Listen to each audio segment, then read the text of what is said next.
This is the K&S 4523AD. The A is for auto step back and the D means it's digital. We have a keypad on the right hand side, a chessman on the left that moves the table. Got a heated work holder here. Temperature controller set to 150°C. Wedge tool is here. It's a deep axis. You can see the clamp is above it. This is a .750 1 mil deep axis wedge tool. We're using a 1 mil wire, gold wire, and it mounts up here on a spool. Okay, we have an area light here. I'm going to shut that off for now. It's a little bright, so we'll shut that down by hitting the light button. As you can see, we got fiber optic lighting here. It's controlled by this box up here if you want to change the intensity. You got a knob here.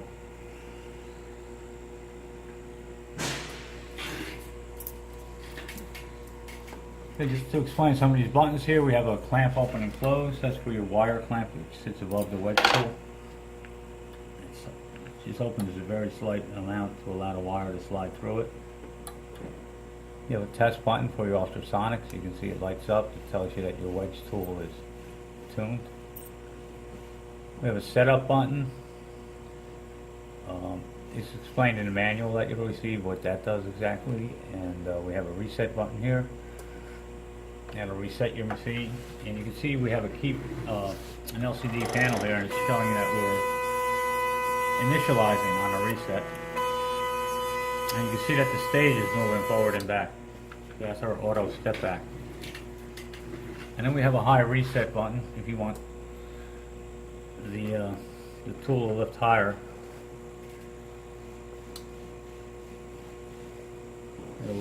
It'll lift higher at the end of the reset.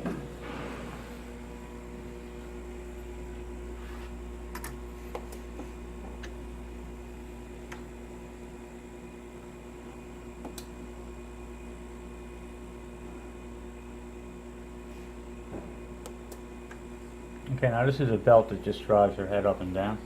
Here's the motor for it.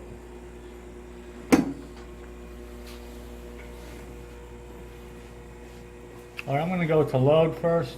And over here it's asking me what program to load. And I have program 1 already in there, so I'll just hit enter. And as you can see, we have bond parameters. I don't know if that light's in a way there, but we have bond parameters for search 1. You can see 1 is highlighted here, so we're going to do search 1, power 1, time, and force. So these are your bond parameters for your first bond. By using the arrow key down here, I can step to the our step back is set to 3. Our kink, reverse, and Y speed settings and our loop settings are all on this page. And just step down one more time, and now we're at the bond 2 settings. Now what's important here is you can have different settings for either bond 1 or bond 2, and if you need to decrease your settings on bond 2, you would do it here, where you can change the power, time, and force. And then we have tail and tear settings. Again, this will be explained in a manual. That leaves the wire underneath the tool so you can proceed to your first bond again after the second bond. So what I'll do here now is I'll just do a couple of bonds. Just make sure I'm at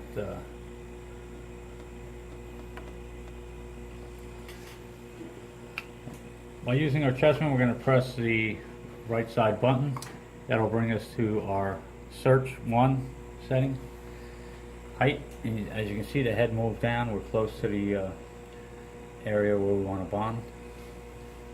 And then we can go ahead and do the bond by releasing that chessman button. Bond 1 is made. Now we're at loop height, which is the upward movement of the tool. And again, I'll do the second bond by pressing the right chessman and holding it. Now we're at search 2. If I need to reposition the device, I can. And then release the bond.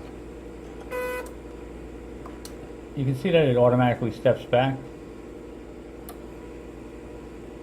That's bond 1. We're at loop and it stepped back. Now we're at search 2 and bond 2. So I'll just go ahead and do a few more. That's bond 1. It steps back to above bond 2 setting. It's at loop right now. search 2, release, and then we get our second bond.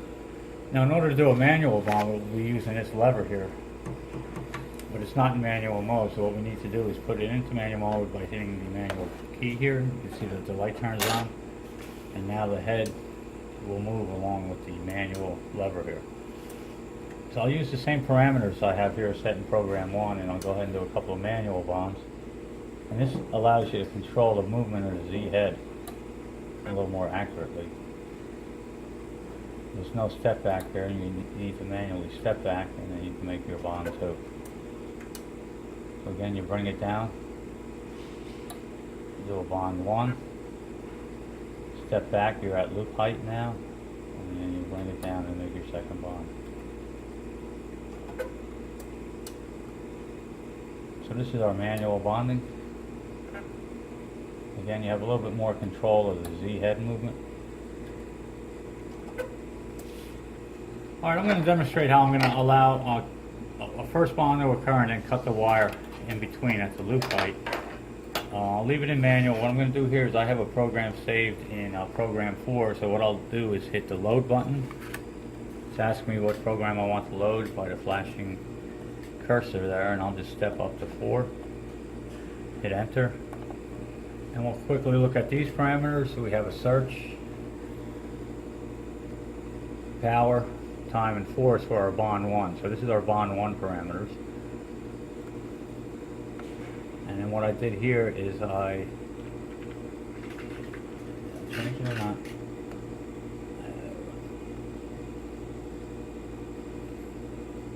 No, I didn't say. What I want to do here is I'm going to change the step by decreasing the step size. I'll bring that down to 0. We're going to do this all in manual, so kink height I'll set to 0 by using the negative button. As you can see, the values are changing on the screen. And I'll step down and reverse. I'll set that to 0. What's important here is we want to have our loop height at 9.9. That's the highest travel you get on the loop, and that'll allow us to get underneath with a pair of scissors and cut the wire.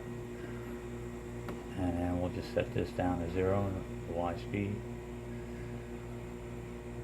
So what we're going to do is we'll bond 1, and when it's that loop, we'll cut it, and then we'll have to proceed to bond 2 to bond off the wire that's left in excess. I'll demonstrate that. Okay, so with these parameters in, we're in manual mode. Just pay out a little wire here. This helps with the high loop formation. So I'll go ahead and manually, I'll put a first bond down.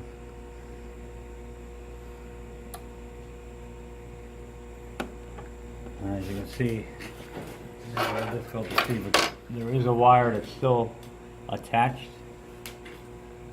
on that loop height. And then what I'm going to do is go ahead and bring a pair of scissors over. You can probably purchase a better pair of scissors to do this. This is all I have on hand right now. And I'll come in from this angle. I'll just bring a pair of scissors in here, and I'll cut gently cut the wire.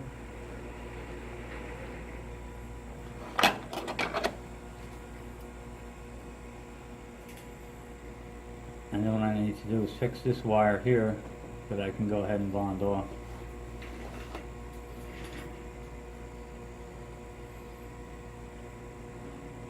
I'm going to just bond this wire off. I'll just bring this to an area that's not being used, and I'll bond that excess wire off.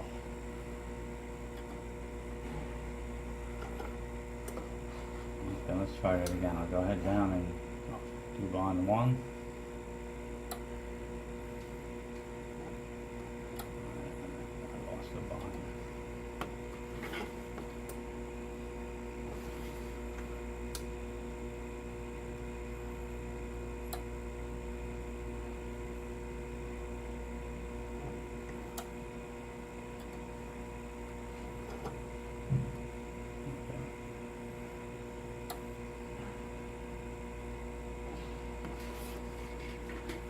Okay, so as you can see, we have the wire extended up. We're at loop position. I'm trying to gently break this wire by cutting it.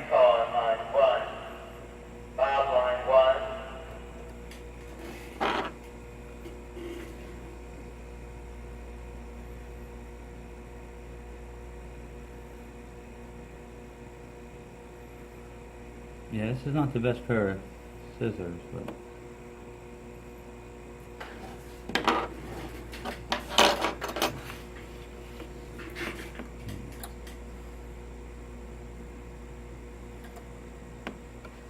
okay, let me try one more time.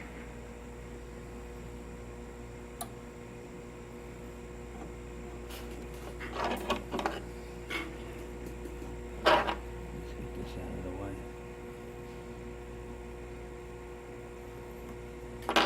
And then you can go ahead and put this in a couple of scissors.